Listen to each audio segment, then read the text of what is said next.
ยับเข้าอีกเด้โอ้ยสวยงามเลยมันสิบ่ลุดลงบ่พ่อใหญ่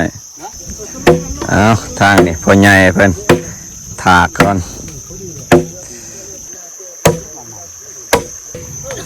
มันสีแล้วอยู่พี่น้องปีนี้ก็สิได้ประมาณนี้ปีหน้าจังสิเสริมต่อเนาะพ่อใหญ่เนาะ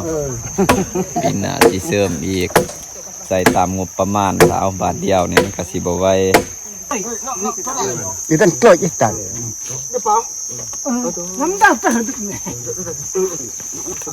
ไม่มีอะไรป่ะเน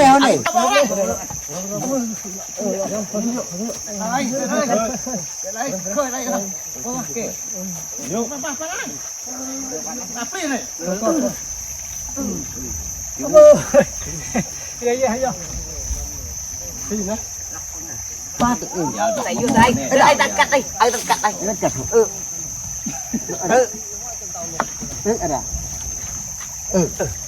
vấn đề này chụp tăng nạ luôn nè เพราะว่าตัวนี้จะเดาไงแกะตัวนี้จะปิดแห้งเงินnày nó lại tôi sụn này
che lười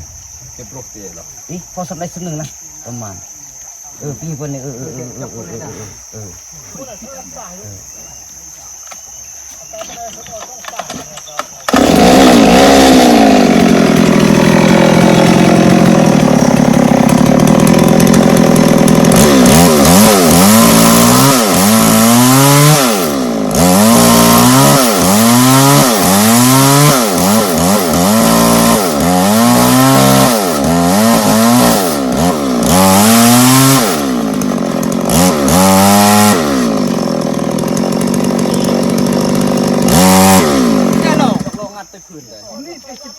ที่ปิดโลงเลย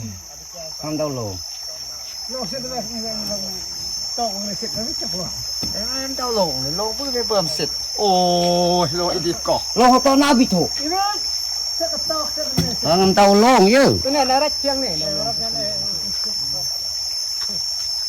เฮ้ยเอ็นอะไรตัวเลย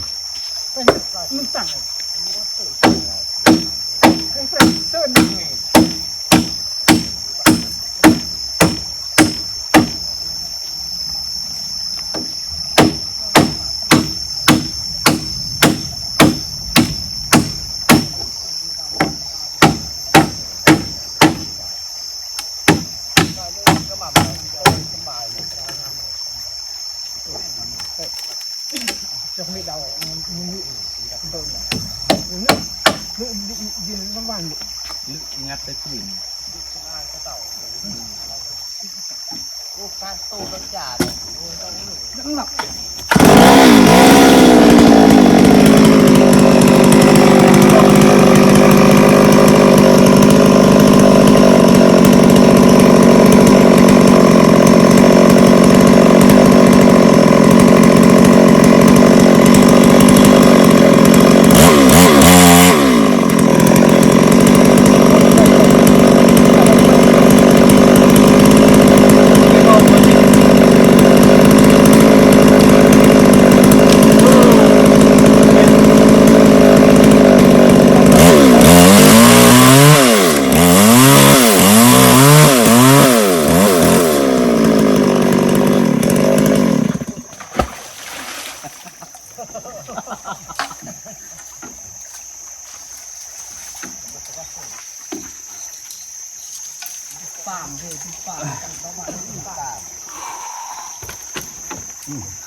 เอาบัดนี้ลองใส่เบิ้ง ต้องแนวเนี่ยห่างดิ เบิ้งยาวแจดาวสูตรเองเด้อครับดับเอาบัดนี้เว้ยแล้วโยตามติมูไง ใส่ซุปเองเลยป่ะไอ้เงี้ยแอะซุปป่ะ บาดเชียวแห้ง อ้าวดาวพี่เจ๊อุ้ยต้องสิบดิสิต้องสิบ ยับเข้าอีกซุปมัน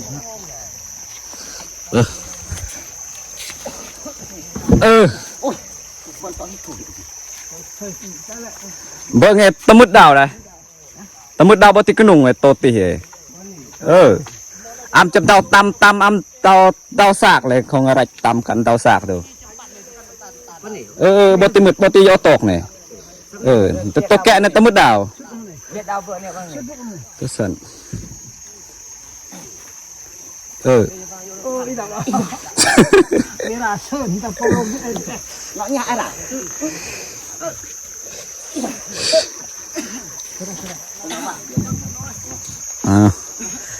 บัดนี้อำเดาตำจำเส้นบาดตัวตัวโยเปียดเย่ตัวเปียดบติกรมตัวตีเห นะเตียเบอร์เนี่ยเตียบติกรุอีอบดอกดุมรถน่ะอีทันไงเด้ ก็น้ำหนักตัวธรรมดา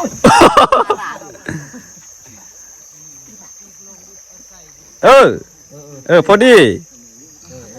ซ้ำนี่พอดีแล้วรถนั่นเอาเข้าบัดนี้เอาเยสเมพอดีกับรถ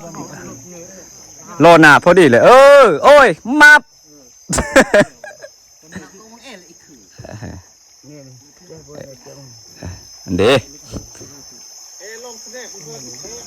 อันเดโอ้ยพอดีเน่มับบัดนี่งามซื้อเอาเล็กกอดบัดนี่ทำได้จำเยอะแล้วมั้ง ได้แล้วดิเห็นว่ายังอยู่พุ่นอีกได้แล้วปลดใจตอกงามแล้วเนาะมีแต่เอาเล็กกอดนี่ตัดเด้อสร้างเล็กตัดเล็กนี่โอเคเนาะยอเนาะ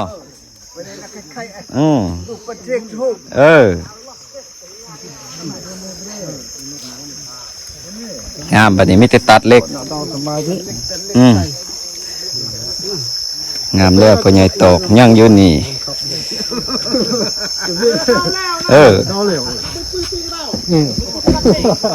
ยังบนนี่สิโตจังไดโตเครื่องกลางบ่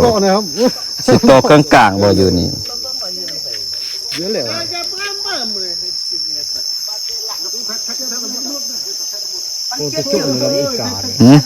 เฮ้ยตัดเล็บปะเนี่ยมูเนี่ยดอกปะเนี่ยเติมเนี่ยยังมองตีคือสำเร็จแล้วเย่แล้ว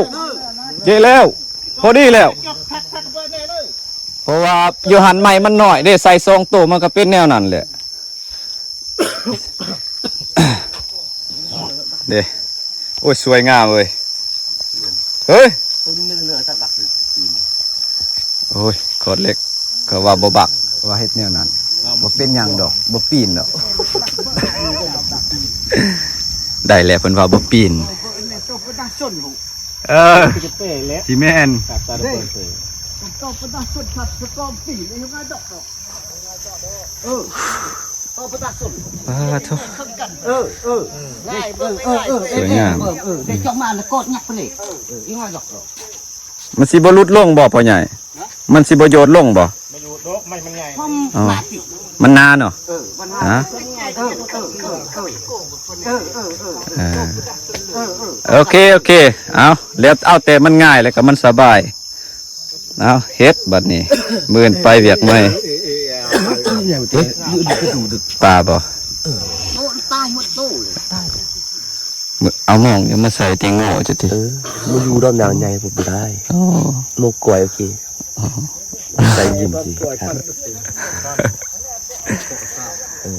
อ้ายบัดนี้งามเซยบัดเฮ็ดแล้ว มีห่าวจับ2สั่นพะนะ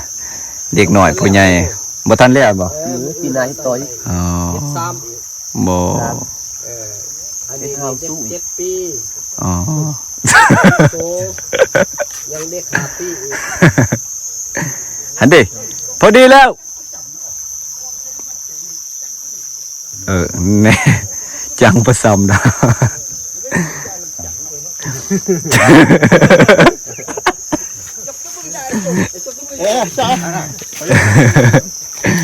เนี่ยอยากให้มันงามอีก ชิดลูกเคยบ่เท่าพี่เฒ่าได้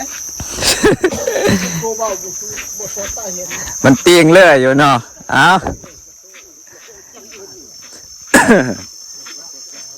จำได้แล้วดู โลนอกบ่หันโลนอกบ่โอ้พอดีแล้วมันบรุษดีเพื่อนจุดตะกห้องคนนี้ เอาทางนี่พ่อใหญ่เพิ่นถากก่อนเอ้ามันคือสิรุดออกบัดนี้ใหม่เบิ่ง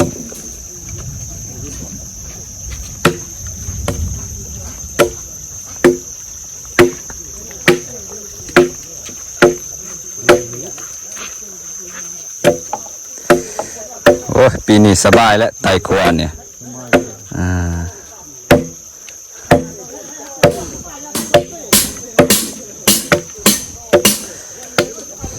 ทางฝุ่นตัดเล็กแบบทันสมัย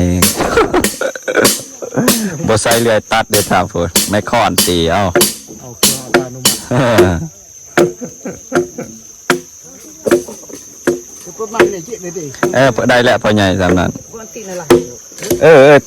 ตัวเนี่ยแกะโอ้ย หักจิ้มลูกบ้านเลย กะยา ก็จะปั่นบ่กินเรื่อง สีแม่มันต้องให้มันงาม เด็กน้อยพาเฮ็ดผู้ใหญ่พาเฮ็ดงามเบิดสุคน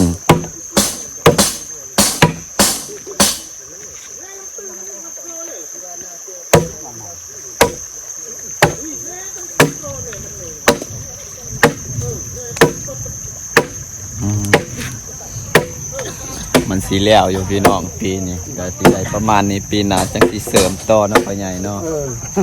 ปีหน้าสิเสริมอีกใส่ตามงบประมาณถ้าเอาบาทเดียวนี่มันก็สิบ่ไหวงบประมาณลูกหลานบ่หลาย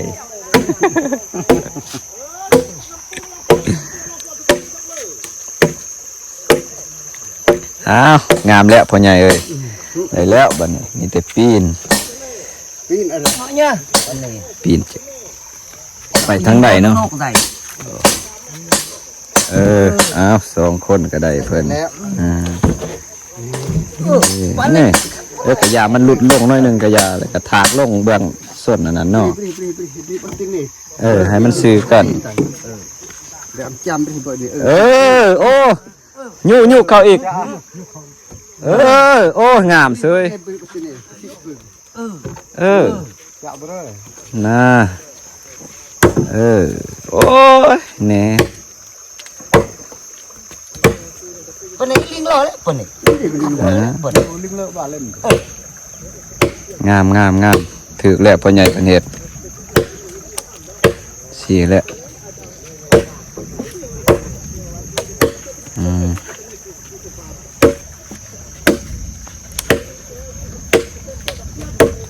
อันนี้ระดับเสี้ยนถากใหม่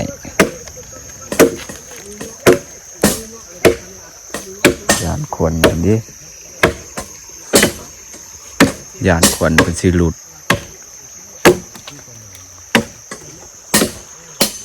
ทางผีตัดเหล็ก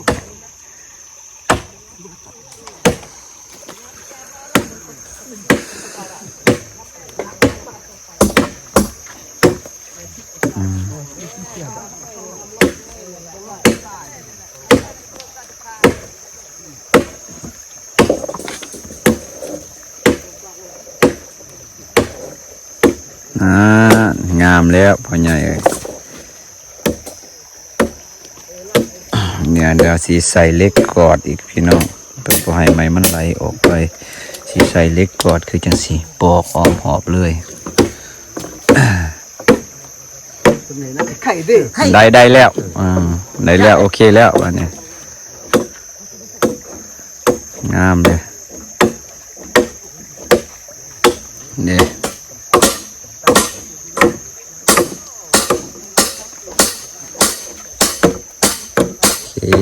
ตัวใหญ่งามงามเนาะ งามหลายตัวใหญ่งามสุดยอดเลย ยอมจะไปนะ แมนบ่ให้มันสะดุดเนาะยังบดกลางอีสิต่อตัวใดมันสูงกว่าหมู่เนี่ย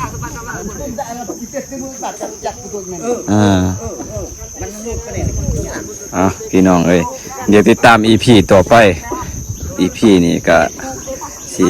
เอาซ้ำนี้ก่อนติดตาม EP ต่อไป